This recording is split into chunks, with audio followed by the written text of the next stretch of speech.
Vineet, one of my good friends and lovely dancers from Mumbai, India, asked, what's the process you use in your teaching to help a student learn how to be spontaneous? Not giving so much that everything in class is about memorization. If all I'm focused on is memorizing a 20 count sequence, I don't have time to think about how to be creative, or how can I add to this, or how can I make this my own. All I can think about is memorizing it because the instructor is paying attention and watching me do it. So I need to remember everything, right? And then when you leave class, because you never had an opportunity to create, to play, you go out of class thinking about, how good is my memory of what I just learned? So if you want spontaneity as instructors, if you want to encourage spontaneity and creative play and flow, then you need to leave room for it.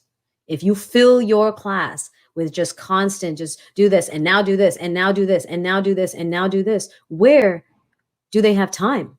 Where do your students have time to get creative? Where do your students have time to think of something, to ask a question, to fail, and then to allow you to guide them to success? Where do they have time? They don't.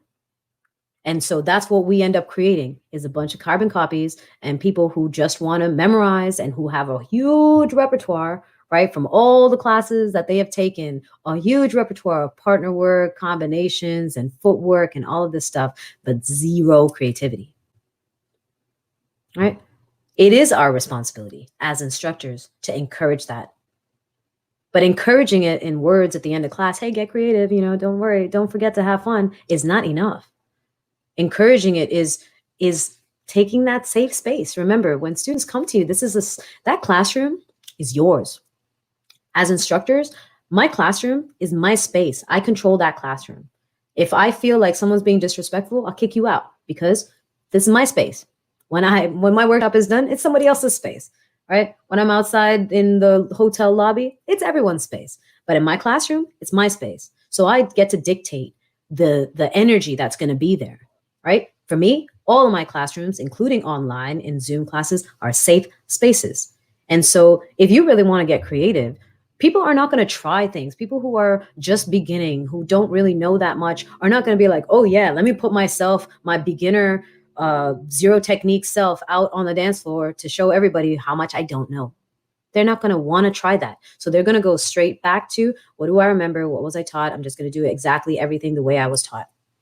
But in that classroom environment, which is a safe space that you have created, if you can take that classroom environment instead and say, all right, this is a place for you to create. You're not going to be judged. Just do whatever you want, and I'll give you some advice and some tips on how to play with that. Now, all of a sudden, they're able to extract that experience too. Otherwise, they don't have a place to do it. And not everyone is like that. I'm like that, yes, but I also don't think I'm the average person in terms of mindset. I go and do a lot of crazy things because I don't care what other people think.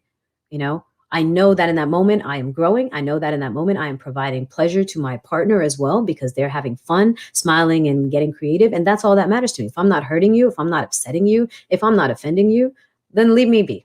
Let me do whatever I want, right? But most people are not like that. Most people do or are concerned sometimes with the image and how it looks. And so they're not going to break out of the box and try and do something that might possibly make them look like crap, right? Vineet was saying, I say the same thing in class. We have many versions of Adolfo and Eddie everywhere. Agreed. And I urge so strongly to my students to work towards originality. And the way I try that is by digging deep. Let students find who they are, learn the rules, and then break. Yep, I always say that. Learn the rules, master the rules, break the rules. But learn the rules and be honest. Back to honesty. Be honest about the rules that you know. And then be honest about the level of mastery of those rules.